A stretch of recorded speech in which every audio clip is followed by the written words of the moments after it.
Indian politics में कुछ नाम ऐसे होते हैं जो सिर्फ नेता नहीं होते बल्कि एक कहानी बन जाते हैं। राहुल गांधी एक ऐसा नाम जिसे कई सालों तक सोशल मीडिया पर मजाक का विषय बनाया गया। एक ऐसे नेता जिसे कई लोगों ने कभी सीरियस नहीं लिया, लेकिन फिर समय बदलने लगा। वही राहुल गांधी जो मीम्स का सब्जेक्ट थे, आज लाखों लोगों की रैली में नजर आते हैं। वही राहुल गांधी जो कभी कांग्रेस की हार का चेहरा माने जाते थे, आज ओपोजिशन की सबसे बड़ी आवाज बन चुके हैं। आखिर ये बदलाव कैसे आया, कैसे एक नेता की इमेज इतनी बदल गई? आज हम राहुल गांधी के पॉलिटिकल सफर को समझेंगे। राहुल गांधी का जन्म 19 जून 1970 को हुआ। उनका जन्म किसी आम परिवार में नहीं हुआ था। जवाहरलाल नेहरू से लेकर इंदिरा गांधी और राजीव गांधी तक ये भारत के सबसे पावरफुल पॉलिटिकल परिवार था। बचपन से ही राहुल गांधी की जिंदगी आम बच्चों जैसी नहीं थी। 1984 में इंदिरा गांधी की हत्या हुई और 1991 में राजीव गांधी की हत्या हुई। इन दोनों घटनाओं ने राहुल गांधी और उनके परिवार को गहरा झटका दिया। 2004 में राहुल गांधी ने अमेठी से चुनाव लड़ा। यह वही सीट थी जहां से गांधी परिवार का गहरा रिश्ता रहा था। राहुल गांधी चुनाव जीत गए। कांग्रेस के कार्यकर्ताओं को लगने लगा कि एक दिन वही पार्टी की कमान संभालेंगे। राहुल गांधी के सामने सबसे बड़ी समस्या थी कंपैरिजन। लोग उनकी तुलना नेहरू से करते थे, इंदिरा गांधी से करते थे, राजीव गांधी से करते थे। 2010 के बाद भारत में सोशल मीडिया का युग शुरू हुआ। फेसबुक और ट्विटर पॉलिटिकल बैटलफील्ड बन गया और राहुल गांधी के कुछ स्पीचेस और स्टेटमेंट वायरल होने लगे। ओपोजिशन ने उनकी कम्युनिकेशन स्टाइल को निशाना बनाना शुरू किया। ऐसी मशीन लगाऊंगा, इस साइड से आलू घुसेगा, उस साइड से सोना निकलेगा। इस साइड से आलू डालो, उस साइड से सोना निकालो। इतना पैसा बनेगा, आपको पता नहीं होगा क्या करना है पैसे का। आलू के किसानों को कहा, ऐसी मशीन लगाऊंगा, इस साइड से आलू घुसेगा, उस साइड से सोना निकलेगा। इस साइड से आलू डालो, उस साइड से सोना निकालो। इतना पैसा बनेगा, आपको पता नहीं होगा क्या करना है पैसे का। मेरे शब्द नहीं है, नरेंद्र मोदी जी के शब्द हैं। धीरे धीरे राहुल गांधी को लेकर एक इमेज बन गई, एक ऐसे नेता की इमेज जो सीरियस लीडरशिप के लिए सुटेबल नहीं है। पप्पू पप्पू शब्द इसी पॉलिटिकल नैरेटिव का हिस्सा बना। आपके अंदर मेरे लिए नफरत है, आपके अंदर मेरे लिए गुस्सा है, आपके लिए मैं पप्पू हूँ, आपके लिए मैं अलग अलग गाली दे सकते हो, मगर मेरे अंदर आपके खिलाफ इतना सभी गुस्सा, इतना सभी क्रोध, इतनी सी भी नफरत नहीं है। मैं 2014 के चुनाव भारत की राजनीति बदलने वाले थे। एक तरफ नरेंद्र मोदी और दूसरी तरफ राहुल गांधी। मोदी करप्शन, डेवलपमेंट और स्ट्रॉन्ग लीडरशिप की बात कर रहे थे। राहुल गांधी कांग्रेस का चेहरा थे। रिजल्ट आया, कांग्रेस सिर्फ 44 सीट पर ही सिमट गई। ये कांग्रेस के इतिहास की सबसे बड़ी हारों में से एक थी। और 2014 के बाद राहुल गांधी लगातार निशाने पर रहे। टीवी डिबेट्स हो, चाहे सोशल मीडिया हो, चाहे पॉलिटिकल रैली हो, हर जगह उनकी आलोचना होती थी। और कई पॉलिटिकल एक्सपर्ट्स ने तो ये तक कह दिया था कि राहुल गांधी कभी सफल नेता नहीं बन पाएंगे। और 2019 में कांग्रेस ने वापसी की कोशिश की, लेकिन बीजेपी और मजबूत होकर उभरी। कांग्रेस को फिर हार मिली और सबसे बड़ा झटका तब लगा जब राहुल गांधी अपने पारंपरिक अमेठी सीट से हार गए। यहीं से कहानी बदलनी शुरू हुई। राहुल गांधी ने अपनी पॉलिटिकल रणनीति बदलनी शुरू की। अब उन्होंने प्रेस कॉन्फ्रेंस और रैली के साथ साथ डायरेक्ट पब्लिक इंटरेक्शन पर फोकस किया। और दिन आता है सितंबर 2022। राहुल गांधी ने भारत जोड़ो यात्रा शुरू की। कन्याकुमारी से कश्मीर तक हजारों किलोमीटर पैदल। ये सिर्फ एक पॉलिटिकल कैंपेन नहीं था, ये इमेज ट्रांसफॉर्मेशन प्रोजेक्ट भी था। यात्रा के दौरान राहुल गांधी ने स्टूडेंट से बात की, किसानों से मिले और वर्कर्स के साथ बैठे, ट्रक ड्राइवर्स के साथ सफर किया और ये विजुअल सोशल मीडिया पर वायरल होने लगे। एक समय था जब राहुल गांधी मीम्स का सब्जेक्ट थे। अब वही सोशल मीडिया उनकी इमेज को नए तरीके से दिखाने लगा। Short clips, podcast, ground interaction, और ये सब मिलकर एक नई इमेज बना रहे थे। भारत में बेरोजगारी, एग्जाम और जॉब जैसे मुद्दों पर राहुल गांधी लगातार बोलने लगे। भारत में अगर सपनों की कोई राजधानी है तो शायद उसका नाम है कोटा।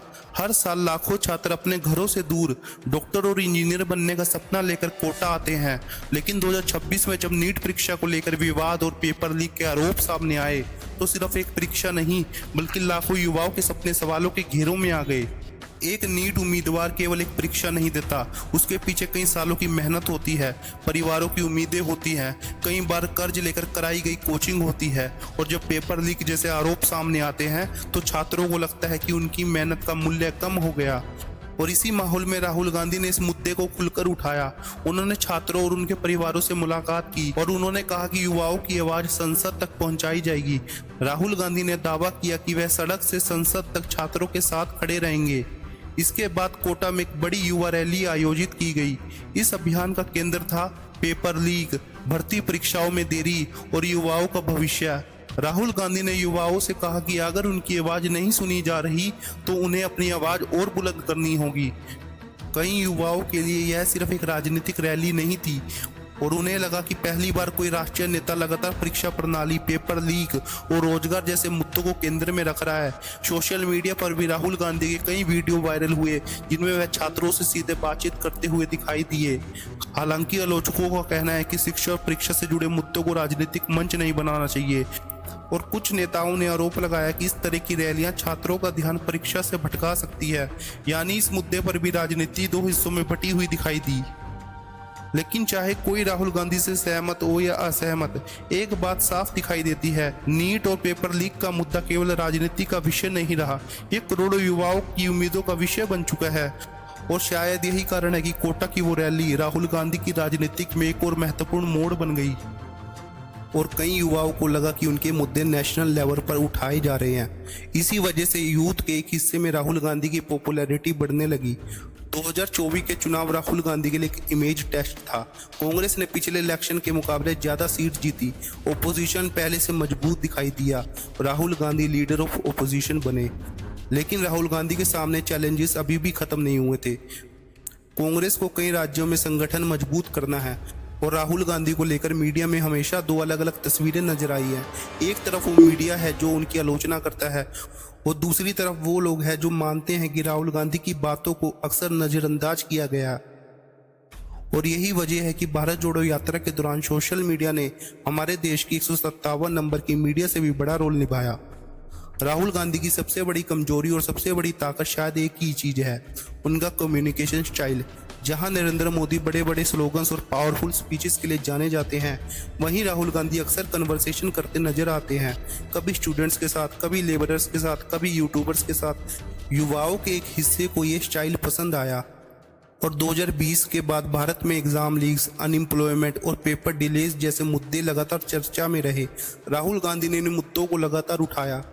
कई बार स्टूडेंट्स के प्रोटेस्ट में भी उन्होंने अपना सपोर्ट दिया। यही वजह है कि सोशल मीडिया पर कई युवा राहुल गांधी को अपनी आवाज के रूप में देखने लगे। लेकिन राहुल गांधी के सामने सबसे बड़ी चैलेंज बीजेपी ही रही।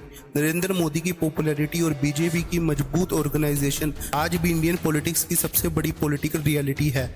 राहुल गांधी को हर चुनाव में मोदी से कंपेयर किया जाता है और यही कंपैरिजन उनके लिए सबसे बड़ी पॉलिटिकल परीक्षा बन जाती है। पॉलिटिक्स सिर्फ स्पीचेस की नहीं होती, पॉलिटिक्स नैरेटिव की भी होती है। 2014 से 2019 तक बीजेपी नैरेटिव सेट कर रही थी। राहुल गांधी उस नैरेटिव को चैलेंज करने की कोशिश कर रहे थे।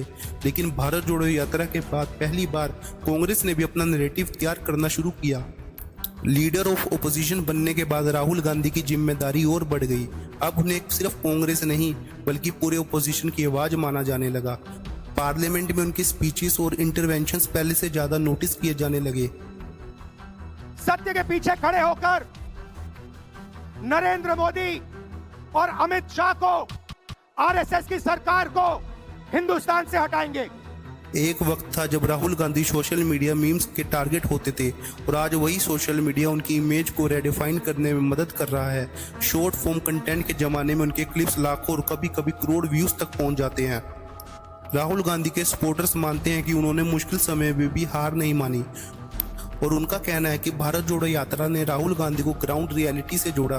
सपोर्टर्स उन्हें एक ऑनेस्ट और असेसेबल लीडर के रूप में देखते हैं, लेकिन आलोचक इससे अलग नजरिया रखते हैं। उनका कहना है कि कांग्रेस को अभी भी कई राज्यों में संगठन मजबूत करना है। कई क्रिटिसाइज मानते हैं कि इमेज बदलना और इलेक्शन जीतना दो अलग अलग बातें हैं और राहुल गांधी को अभी भी कई चुनौतियों का सामना करना होगा। सबसे बड़ा सवाल, क्या राहुल गांधी कभी भारत के प्रधानमंत्री बन सकते हैं? इस सवाल का जवाब किसी के पास नहीं है। इंडियन पॉलिटिक्स में कुछ भी परमानेंट नहीं होता। जो नेता कभी इलेक्शन नहीं जीत पाते वही कभी देश के सबसे बड़े लीडर बन जाते हैं और जो सबसे पावरफुल लगते हैं वो भी हार सकते हैं। राहुल गांधी की कहानी सिर्फ एक पॉलिटिशियन की कहानी नहीं है, ये पब्लिक इमेज की कहानी है, ये सोशल मीडिया के युग की कहानी है। ये उस सफ़र की कहानी है जहां एक नेता को लगातार अंडर एस्टिमेट किया गया और फिर उसने अपनी इमेज को दोबारा बनाने की कोशिश की और 2014 में राहुल गांधी को लोग किस नज़र से देखते थे और आज किस नज़र से देखते हैं, ये फैसला हर वोटर खुद करेगा। लेकिन इतना ज़रूर है कि राहुल गांधी का पॉलिटिकल सफ़र अभी ख़त्म नहीं हुआ, शायद असली कहानी अभी शुरू हुई है। और एक नेता की पहचान सिर्फ उसकी जीत या हार से नहीं होती, कभी कभी उसकी पहचान उस सफ़र से होती है जो वो मुश्किलों के बीच तय करता है। राहुल गांधी का सफ़र भी कुछ ऐसा ही रहा है। आपको क्या लगता है, क्या राहुल गांधी भविष्य में देश का नेतृत्व कर सकते हैं? कमेंट करके अपनी राय जरूर बताएं। अगर वीडियो पसंद आई, वीडियो को लाइक करना, शेयर करना, चैनल को सब्सक्राइब करना। मिलते हैं अगली वीडियो के लिए। धन्यवाद।